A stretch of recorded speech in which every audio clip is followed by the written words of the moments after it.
வணக்கம் கலைத்தரிசனம் அன்பு சொந்தங்களே. கலைத்தரிசனம் ஊடாக மீண்டும் இந்த இடத்துக்கு ஒரு மிக முக்கியமான கலை ஆளுமையை அழைத்து வந்திருக்கின்றோம். இந்த கலைஞர்களை கலைத்தரிசனம் ஊடாக நீங்கள் தொடர்ச்சியாக கண்டுகளித்து கொண்டிருக்கிறீர்கள்.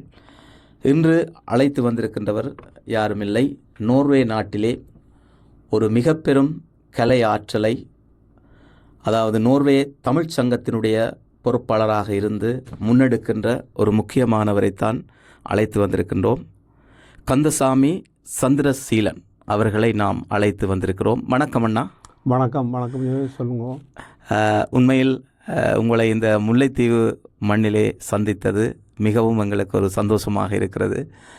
அந்த நோர்வே ஒரு உலகத்திலே சொல்வார்கள், நோர்வே ஒரு அழகான நாடு, அது மட்டுமல்ல ஒரு சமாதானத்தை முன்னெடுக்கிற நாடு என்று சொல்வார்கள். அந்த நாட்டிலே வாழ்ந்து கொண்டு இன்று வரைக்கும் பல கலைகளை முன்னெடுத்து சென்று கொண்டிருக்கிறீர்கள். உங்களுடைய இந்த கலை ஆற்றல் சிறு வயசிலே எப்படி ஆரம்பிக்கப்பட்டது என்றது உங்களை பற்றிய ஒரு அறிமுகத்தோடு தொடங்குவோம். என் பேர் சீலன். நான் 1987 நோர்வேக்கு போனான். ஆனால் இங்கே நான் படிக்கின்ற காலங்களில் இந்த பள்ளிக்கூடங்களில் நடக்கிற சில கலை விழாக்களில் நாங்கள் சின்ன சின்ன வில்லுப்பாட்டு, சிறிய நாடகங்கள், காத்தபிரான் கூத்து, அதெல்லாம் கொஞ்சம் கொஞ்சம் எங்களுக்கு அந்த பள்ளிக்கூடத்தால் அந்த ஆசிரியர்கள் கற்பித்ததால் கொஞ்சம் அதில் ஆர்வம் இருந்தது. பிறகு நாங்கள் புலம்பெயர்ந்து 87 நோர்வேக்கு போன பின்பு அங்கே அது முழுமையாக தொடருவதற்கான சாத்தியக்கூறுகள் ஆரம்பத்தில் இல்லை. பின்பு நாங்களாகவே டிவியில் சில நிகழ்வுகளை பார்த்து அதில் கொஞ்சம் எனக்கு இன்ட்ரெஸ்ட் நான் கலை பண்பாட்டு கழகம் நோர்வேல இருக்குது, உங்களுக்கு தெரியும். அவையோடு இணைந்து சில இசை நிகழ்ச்சிகளை, இசை வாத்திய கலைஞனாகத்தான் அந்த கலை ஆரம்ப நிகழ்வு சென்ற நான்.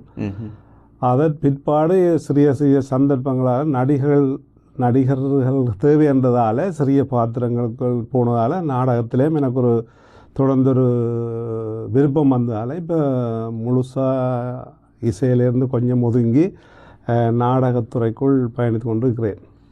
எனக்கு பாரம்பரிய பின்னணி என்று ஒன்றுமில்லை, நானாக இதை முயற்சி செய்கிறேன். இடையிலே வந்தாலும் ஒரு மிக பெரும் கலை ஆற்றலை கொண்டு இப்பொழுது கலை உலகமெல்லாம் உங்களுடைய கலை சென்று கொண்டிருக்கிறது இல்லையா? உண்மைதான். உண்மையில் இப்பொழுது கூட நீங்கள் இவ்வளவு ஒரு இக்கட்டான சூழலில் இருக்கின்ற பொழுது கூட இந்த இலங்கைக்கு வந்திருக்கிறீர்கள். ஏனென்று சொன்னால் ஒரு கலைக்காகத்தான் வந்திருக்கிறீர்கள். அப்போ உங்களுடைய கலை தாகம் உங்களுடைய இதயத்திலே ஒரு ஆழமாக இருக்கிறது என்பது ஒரு மிக வெளிப்பாடாக இருக்கிறது.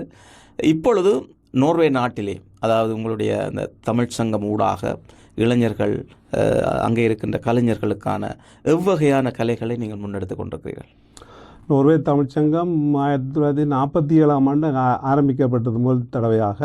அது அப்படியே தொடர்ச்சியாக வளர்ச்சி பெற்று கொண்டு வர ஒரு சங்கம். இந்த உண்மையாக அதன் வேலை திட்டங்கள் எங்களுடைய கலை பாரம்பரியங்களை நாங்கள் முன்னெடுத்து செல்ல வேணும். அதை அங்கே இருந்த எதிர்கால சந்ததிகளும் இப்போ இருக்கின்றவர்களும் அதை எப்படியாவது நாங்கள் அந்த வருகின்ற எதிர்கால பிள்ளைகளை மறக்க விடாமல் எங்களை கலைகளை கட்டி காப்பதற்காக ஏற்படுத்தப்பட்ட ஒரு சங்கம். ஆனால் ஆரம்பத்தில் இருந்தே எல்லா உறுப்பினர்களும் எல்லாரும் கஷ்டப்பட்டு வளர்த்த ஒரு சங்கம். இன்றைக்கு நல்ல நிலையில் போய்கொண்டிருக்கு. ஆரம்பத்திலேருந்து இன்று மட்டும் எல்லா நிர்வாக உறுப்பினரும் எல்லாருக்கும் அந்த நன்றியை சொல்லுவோம். விதை போட்டவர்கள் உட்பட மறக்கக்கூடாது. முளைத்து வருகின்ற இந்த விருட்சமாக இருக்கின்ற அத்தனை கலைஞர்களுடைய ஒரு ஒத்துழைப்பு இல்லாட்டி உண்மையில் அது வரல முடியாது. விதை போட்டவர்களை ஒரு நாள் மறக்கக்கூடாது. நிச்சயமா. அந்த வகையிலே உங்களுடைய அந்த பெருந்தன்மை, நீங்கள் எவ்வளவுதான் கலை ஆற்றலை கொண்டிருந்தாலும் மற்றவர்களை நேசித்து அவர்களை திறமைகளை பார்த்து இருக்கிறபடியாக நீங்கள் அப்படி ஒரு நல்ல ஒரு விஷயத்தை இந்த இடத்திலே கூறியிருக்கிறீர்கள். வாழ்த்துக்கள் அண்ணா. அதைவிட நீங்கள் நாடகங்கள், பாடல்கள் எழுதக்கூடிய வேறு என்ன கலையாற்றல் உங்களிடம் தனிப்பட்ட ரீதியிலே இருக்கு? தனிப்பட்ட ரீதி என்று சொல்ல போனால் கொஞ்சம் இசை இருக்குது.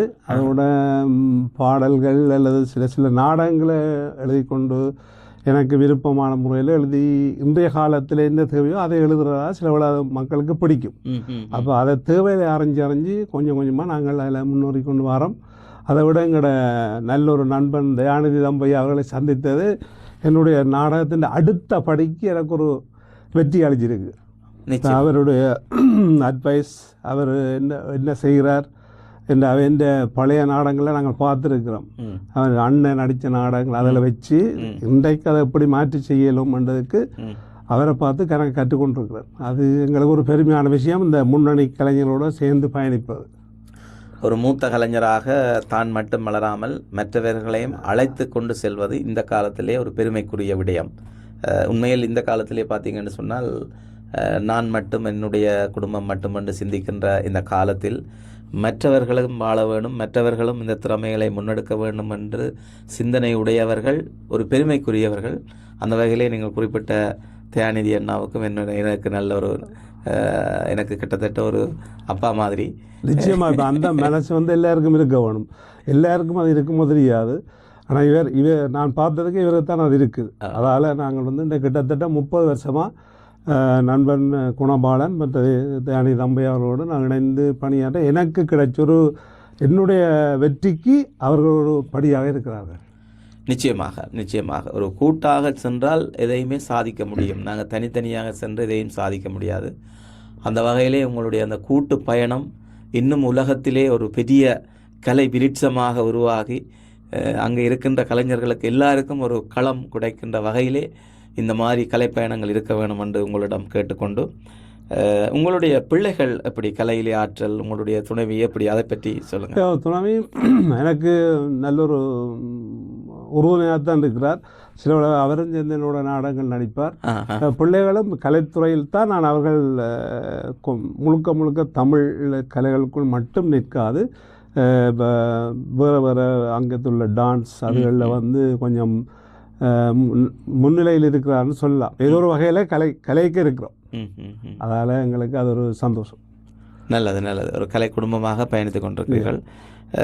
இப்பொழுது நீங்கள் நாடகம் எழுதுவதாக சொல்லியிருக்கிறீர்கள். எவ்வகையான நாடகத்தை எழுதுகிறீர்கள்? சமூகத்தினுடைய என்ன நோக்கத்தின், அந்த நாடகத்தினுடைய கருத்தாடல்கள் எப்படி இருக்கிறது?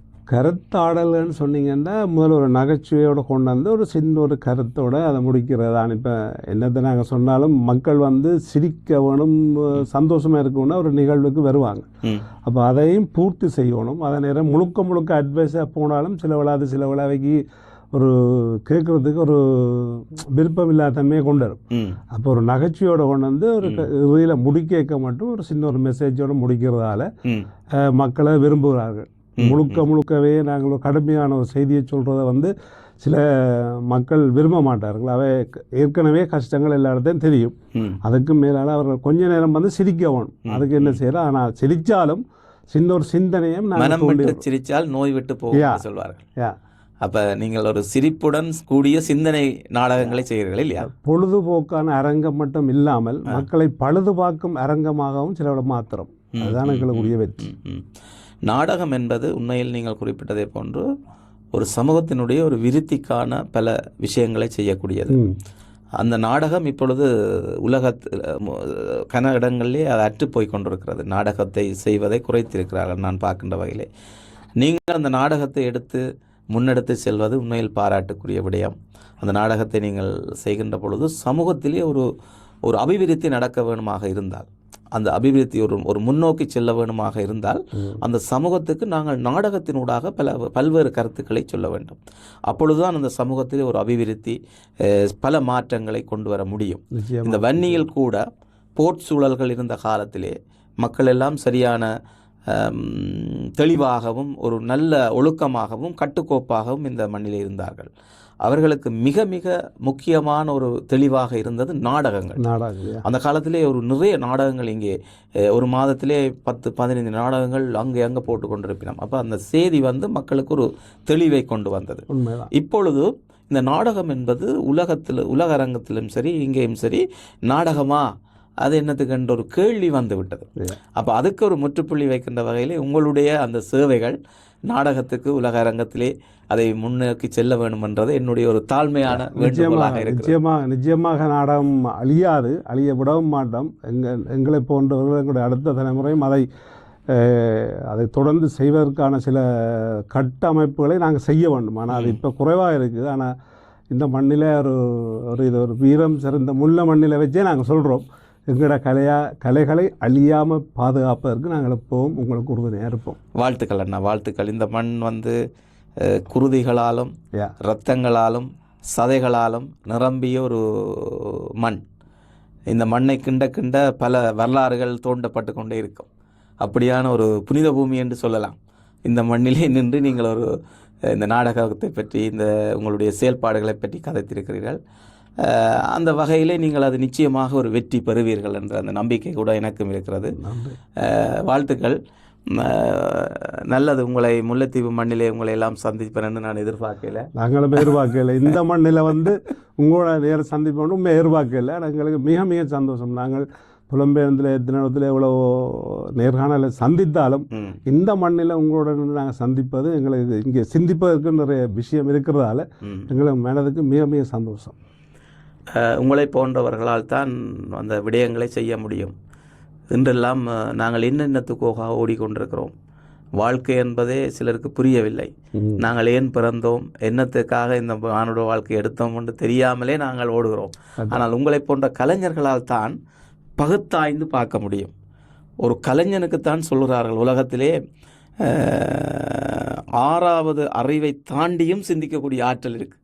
ஏனென்றால் யதார்த்தத்தை விட்டு யதார்த்தத்துக்கு அங்கால போயும் யதார்த்தத்துக்குள்ளே நிற்கக்கூடிய அந்த வல்லமை கலைஞர்களுக்கு தான் இருக்குது. நிச்சயமா.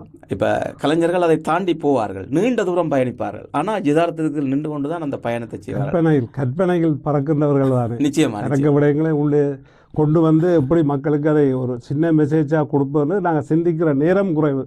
ஆனால் அதை மக்களுக்கு கொடுக்க ஒரு சின்ன மெசேஜாக இருந்தாலும் அது திருப்தியாக இருக்கணும், அவர்கள் சந்தோஷப்பட்டு போகணுன்றதில் எங்கள் கற்பனை நீளம் கூட. ஆனால் மக்களை நாடி பிடித்து என்னத்தை கொடுக்கணுமோ அதை கொடுக்கறதால அந்த நாடகம் இன்னும் அழியாமல் இருக்கும்ன்றதில் எனக்கு முழுமையான நம்பிக்கை இருக்குது. நல்லது சீலன்னா.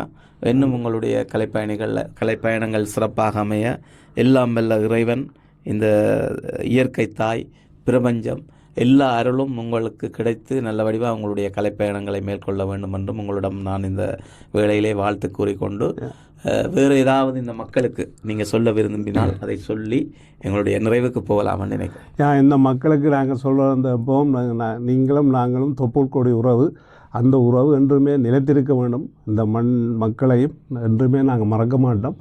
என்றுமே தொடர்ந்து நாங்கள் கலைக்காகவும் தாயக விடுவிற்காகவும் தொடர்ந்து நாங்கள் செயற்படுவோம். நன்றி. முல்லை மண்ணில் உங்களை சந்தித்தது மிக மிக சந்தோஷம். நன்றி உறவுகளே. எங்கள் அன்புக்குரிய சீலன் அவர்கள் நோர்வே நாட்டின் ஒரு தமிழ் சங்கத்தினுடைய பொறுப்பாளராக வந்து உங்களுக்கான இந்த கருத்துக்களை, எங்களுக்கான இந்த கருத்துக்களை சிறப்பாக தந்திருக்கின்றார். அந்த வகையிலே மிகவும் நன்றிகளை கூறி உங்களிடமிருந்து நாங்கள் விடைபெறுகிறோம். அன்புடன் நன்றி, வணக்கம். நன்றி வணக்கம்.